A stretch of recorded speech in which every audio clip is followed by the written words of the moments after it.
এ কি ভয়ঙ্কর ঝড়! এমন ঝড় তো এর আগে কখনো দেখিনি। আজ হঠাৎ এমন ঝড় উঠলো কেন? মহারাজ, মহারাজ, আমার খুব ভয় করছে। মনে হচ্ছে অশুভ কিছু ঘটবে মহারাজ। মা, ভয় করো না, আমরা সবাই তো আছি মা। সেনাপতি, সব দরজা শক্ত করে বন্ধ করো। জি মহারাজ।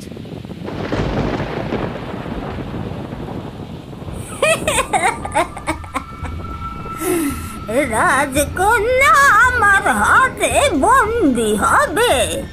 রাজকন্যাকে নিয়ে যাওয়ার জন্য আমি ঝড় হয়ে এসেছি। আজ আমাকে কেউ আটকাতে পারবে না। কে তুমি? সাহস থাকলে সামনে এসো। মহারাজ, কে বলেছে এসব? আমার খুব ভয় করছে মহারাজ। বাবা, কে কথা বলছো? সামনে এসো। আমার মেয়ের কিছু হলে আমি ছেড়ে দেব না।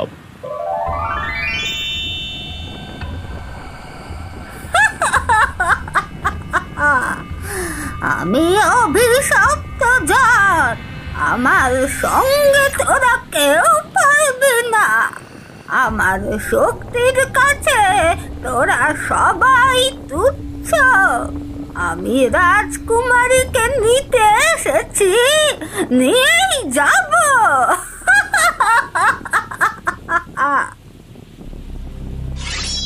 তুমি যদি আর এক কদম এগো, আমি তরবারি চালাবো, কিন্তু আমার মেয়েকে নিয়ে যেতে দেব না। আমার মেয়েকে ছেড়ে দাও। বাবা, মা। বিদায় দুর্বল মানুষেরা, বিদায়। মহারাজ, এ কি হলো মহারাজ? আমাদের মেয়েটাকে কে নিয়ে গেল? আর কোথায় বা নিয়ে গেল মহারাজ? রানী, আমি বুঝতে পারছি না আমাদের মেয়েটাকে কে নিয়ে গেল। তবে আমার মনে হয় এ কোনো মানুষ নয়। সে যেই হোক, তার হাত থেকে তাড়াতাড়ি আপনি আমার মেয়েকে এনে দিন মহারাজ। মেয়েকে এনে দিন। কেঁদো না রানী, যেভাবে হোক আমি আমার মেয়েকে খুঁজে আনবই।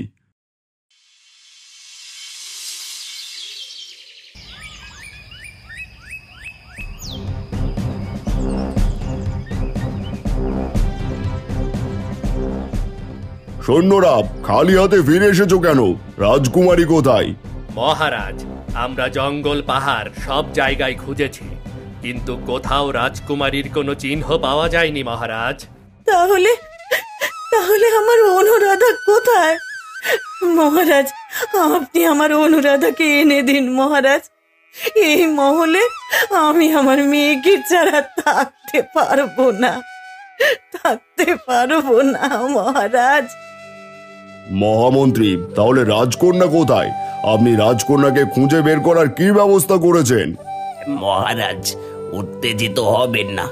রাজকন্যাকে এক দুষ্ট শক্তি তুলে নিয়ে গেছে, তাই রাজকুমারীর ব্যাপারে সাধারণ মানুষ বলতে পারবে না। এজন্য আমি এক জ্যোতিষীকে খবর দিয়েছি।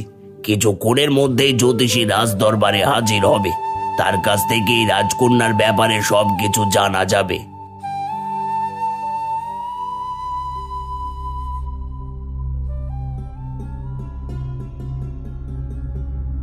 জ্যোতিষী, এতক্ষণে আপনার আসার সময় হলো। এদিকে রাজকন্যাকে খুঁজে পাওয়া যাচ্ছে না, সবাই চিন্তিত হয়ে আছে, আর আপনি বিলম্ব করে রাজদরবারে হাজির হচ্ছেন। শান্ত হন মহারাজ, রাজকুমারীর অবস্থান জানতে আমার সময় লেগেছে, যার কারণে রাজদরবারে আসতে আমার বিলম্ব হয়েছে। তার মানে আপনি জানেন ওই দুষ্টু শক্তি রাজকুমারীকে কোথায় নিয়ে গেছে? হ্যাঁ জানি, রাজকুমারী এখন এক অন্ধকার দুর্গে বন্দী হয়ে আছে। এক দুষ্টু জাদুকন্যী রাজকুমারীকে তুলে নিয়ে গেছে। দুষ্টু জাদুকন্যী তুলে নিয়ে গেছে? কিন্তু কেন? তা বলতে পারবো না মহারাজ, তবে হয়তো আপনার সাথে তার পূর্ব শত্রুতা রয়েছে। তাছাড়া রাজকুমারীকে তুলে নিয়ে যাওয়ার কোনো কারণ দেখি না। তাহলে বলুন, সেখান থেকে রাজকুমারীকে কিভাবে উদ্ধার করা যাবে? কোথায় সেই অন্ধকার দুর্গ? মহারাজ, রাক্ষসী জঙ্গল পেরিয়ে এক ভুতুড়ে পাহাড়ি গুহার মধ্যে সেই অন্ধকার দুর্গ, কিন্তু সেখানে গেলে ফিরে আসা অনেক কঠিন। আজ পর্যন্ত সেখান থেকে কেউ ফিরে আসতে পারেনি। তাছাড়া সেখানে পৌঁছাতে গেলে রাস্তায় অনেক বাধার সম্মুখীন হতে হবে। তবে একটা উপায় আছে। তাহলে বলুন বলুন কি সেই উপায়? উপায়টা হলো রাজকন্যার সবচেয়ে কাছের হৃদয়ের মানুষকে সেই যাত্রা করতে হবে। সেই একমাত্র রাজকুমারীকে সেখান থেকে উদ্ধার করতে পারবে। কিন্তু সেটা তো মৃত্যুর পথ, সেখানে কে যাবে? মহারাজ, আমাকে অনুমতি দিন, আমি সেখানে যেতে চাই। তুমি যাবে সেখানে? অর্জুন, তুমি কি জানো কোথায় যেতে চাইছো? সেটা তো মৃত্যুর পথ। জানি রানীমা, তবু আমি সেখানে যাব। কেন তুমি নিজের জীবন ঝুঁকিতে ফেলতে চাইছো? তুমিও তো আমার আরেক সন্তানের মতো। জানি আপনার আমাকে সন্তানের মতো স্নেহ করেন, কিন্তু রাজকন্যা শুধু আপনাদের কন্যা নয়, সে রাজ্যের সবার প্রাণ। কিন্তু সেখানে গেলে যদি তুমি মরে যাও? মৃত্যু যদি আমার ভাগ্যে লেখা থাকে তাহলে তাই হবে, কিন্তু রাজকন্যা এই মহলে ফিরবেই। আপনারা শুধু আমার জন্য আশীর্বাদ করবেন। আমি চললাম।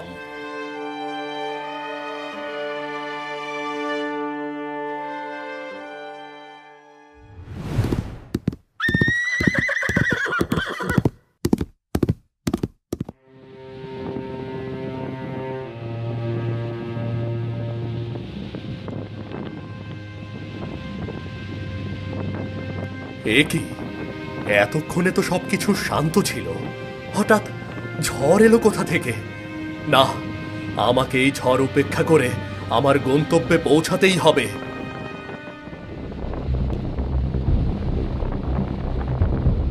এ কি, এত বড় সাপ এলো কোথা থেকে?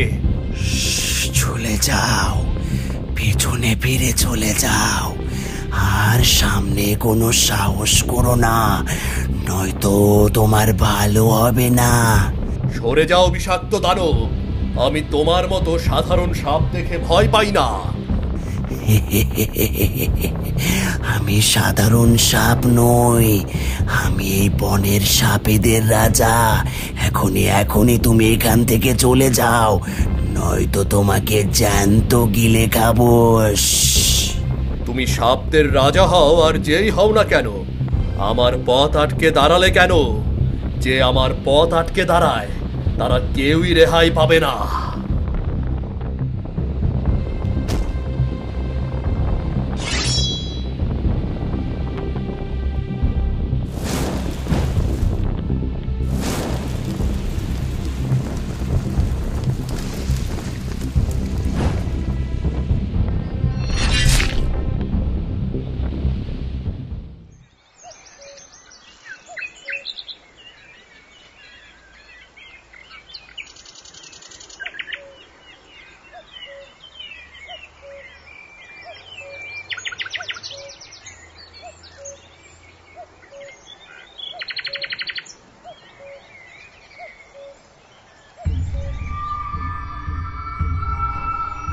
এ কি, হঠাৎ চারিপাশ এত অন্ধকার হয়ে আসছে কেন? এ কি, এগুলো আবার কি? আমরা এই জঙ্গলের জাদুকন্যির পোষাত্তা। জাদুকন্যির এই জঙ্গল পাহারা দেওয়ার জন্য আমাদেরকে এখানে রেখেছে। তুই বাঁচতে চাইলে এখনই এখান থেকে চলে যা, নয়তো তোর মৃত্যু নিশ্চিত। না, আমি তোদের মতো প্রেতাত্মাদের দেখে ভয়ে পিছিয়ে যাব না। তুই বড্ড বোকা, নিজের জীবনের প্রতি কি তোর কোনো মায়া নেই? না না, সাহসীরা কখনো জীবনের মায়া করে না, আর সাহসীরা কখনো পিছিয়েও যায় না। আমার সামনে থেকে সরে যা, নয়তো তোদের আজ কেউ বাঁচাতে পারবে না। তবে রে, এই তোরা দেখছিস কি? এই ঘাটটা আগে মটকে দে।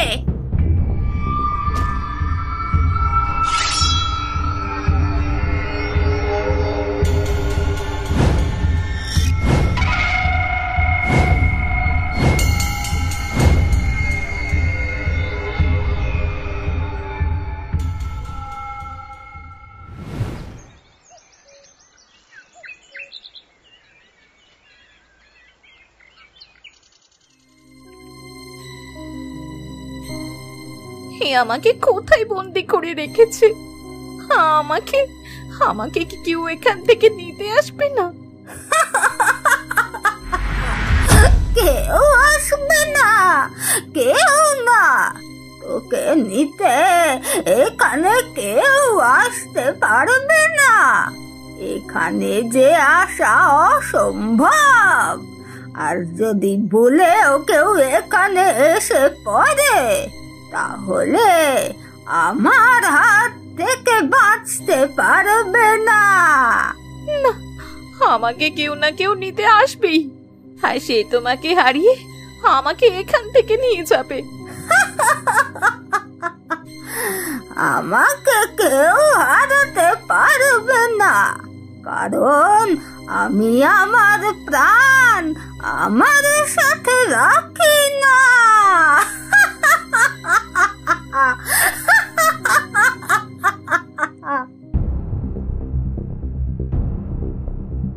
অর্জুন, তুমি এসেছো। আমি জানি অর্জুন, কেউ না আসলে তুমি অন্তত আসবে। তুমি আমাকে উদ্ধার করতে নিশ্চয়ই আসবে। আমি জানতাম অর্জুন, আমি জানতাম। হ্যাঁ অনুরাধা, আমি তোমাকে এখান থেকে উদ্ধার করে নিয়ে যেতে এসেছি। উদ্ধার করে নিয়ে যেতে এসেছিস? আরে তোর মতো সাধারণ এক ছেলে হয়ে আমার হাত থেকে রাজকুমারীকে নিয়ে যাবি? তা কি করে হয়?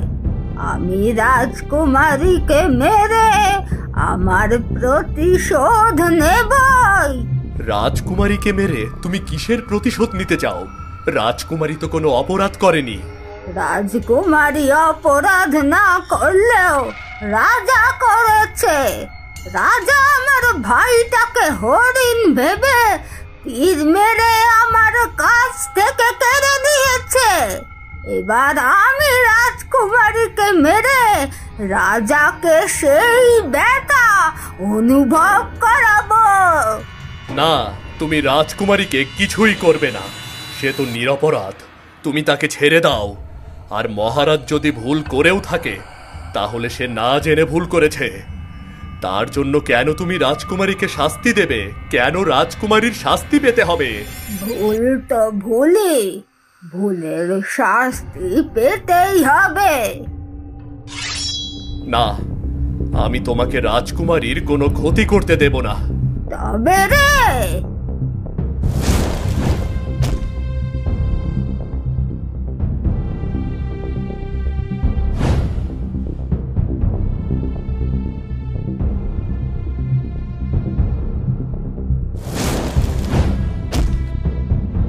অর্জুন, তুমি এমনিতে ওই দুষ্টু জাদুকর্ণীর সাথে যুদ্ধ করে পারবে না।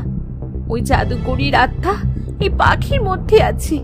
তুমি এই পাখিটাকে মেরে ফেলো, তাহলে ওই জাদুকর্ণী এমনিতেই মরে যাবে। না না, এটা করবি না, এটা করবি না।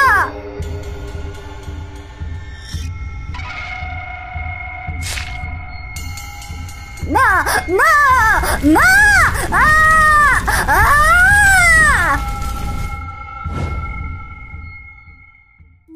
এবার চলো অনুরাধা, মহলে সবাই তোমার জন্য অপেক্ষা করছে।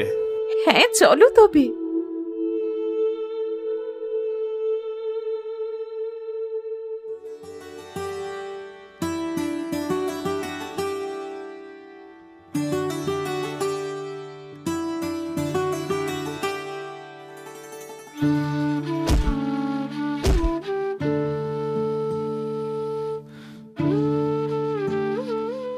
মা, অর্জুন, তোমার সাহসিকতায় আমি মুগ্ধ। সত্যিই তুমি অসম্ভবকে সম্ভব করেছো। মহারাজ, এবার আর দেরি না করে অর্জুন আর অনুরাধার বিয়ের কাজটা সম্পন্ন করে দিন। হ্যাঁ রানী, আর দেরি নয়। কালই অনুরাধার অর্জুনের বিবাহের কাজ সম্পন্ন করা হবে। কালই ওদের দুজনের হাত এক করে দেব।